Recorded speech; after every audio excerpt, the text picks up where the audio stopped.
Un logiciel, en tant que tel, c'est dématérialisé, c'est quelque chose de virtuel, mais par contre, son impact environnemental, lui, n'est pas virtuel.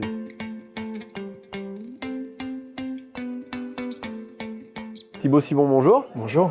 Vous êtes doctorant au sein d'Orange Innovation et vous avez un sujet. Il s'agit de concevoir une méthodologie et un index permettant de caractériser la qualité d'un composant logiciel sous l'angle environnemental en vue de produire des applications à faible impact. Déjà, est-ce que je ne me suis pas trompé? Tout à fait, c'est ça. Alors, de ce que j'ai compris, en gros, est-ce qu'il s'agit de comprendre, d'analyser des lignes de code, du code pour de la production logicielle, app ou autre, pour faire en sorte d'en minimiser l'impact environnemental.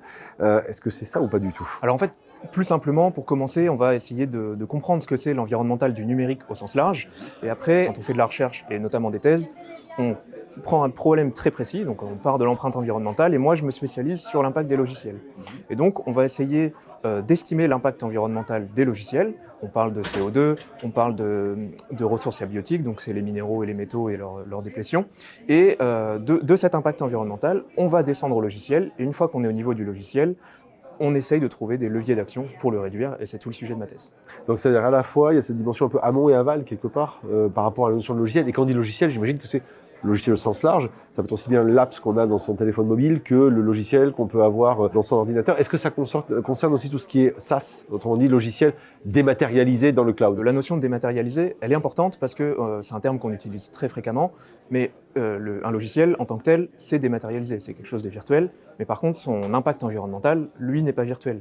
Quand on est sur des outils dématérialisés, quand on est sur notamment du cloud, et c'est moi sur les applications sur lesquelles je me spécialise le plus, ces applications-là, elles sont très matérielles derrière. Le cloud derrière, c'est extrêmement matériel. Et donc tout l'enjeu, ça va être de réussir à l'estimer, cet impact, parce qu'on sait que nos logiciels vont consommer des ressources, mais on ne sait pas exactement où sont ces ressources, on ne sait pas exactement quelles machines sont derrière, où elles sont dans le monde parfois. Et donc tout ça, c'est tout l'enjeu de réussir à estimer l'impact précisément des logiciels. L'objectif, c'est quoi? C'est de faire des recommandations, c'est de dire pour ce type de peut-être de logiciel, ce serait mieux d'avoir une localisation qui soit peut-être plus proche de l'endroit où on consomme ce logiciel. Est-ce que c'est de le construire différemment, de le concevoir différemment, entre autres? C'est ça ce genre de reco? Il y a plein de leviers, il y a beaucoup de leviers pour le réduire, cet impact, mais en fait, on ne peut pas dire que pour telle ou telle application, on a la solution magique pour le réduire.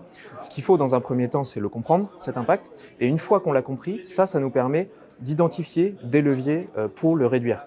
Mais ça passe beaucoup par la compréhension de l'impact et également la compréhension par les collaborateurs de cet impact, qui vont, eux, pouvoir agir pour le réduire. Donc ce que j'entends aussi, c'est qu'effectivement, voilà, il n'y a pas de solution magique au sens où l'humain est très clairement dans l'équation.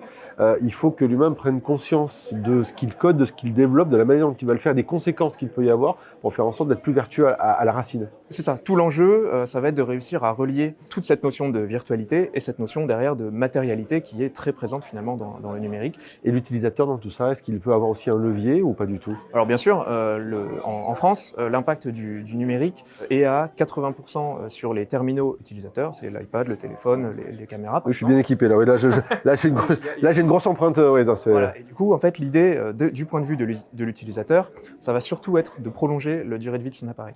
On est à 80% de l'impact qui vient de la fabrication. Juste un point là-dessus, c'est que si je recycle, le problème c'est que bien souvent, dans la durée de vie, ces appareils ont une puissance qui peut être, on va dire, de moins en moins exploitée parce que justement les développeurs eux-mêmes, on va dire, veulent de plus en plus de ressources. Donc il y a une équation aussi à trouver, une balance. C'est également un enjeu, pas sur lequel moi je travaille personnellement, mais de frugalité par exemple, et d'obsolescence logicielle. C'est que parfois on va avoir un appareil qui fonctionne parfaitement, mais qui ne permet plus d'utiliser les logiciels les plus récents, et donc dans ce cas-là, on va devoir renouveler cet appareil à cause du logiciel. Donc il y a de l'éco-conception à avoir aussi. Juste pour finir, vous avez commencé votre thèse en novembre 2021, vous la finissez quand? Je la finis dans 1 an, je la finis en novembre 2024. Rendez-vous dans 1 an alors pour avoir les premiers résultats et recommandations. Merci beaucoup Thibaut. Merci à vous. Orange Business.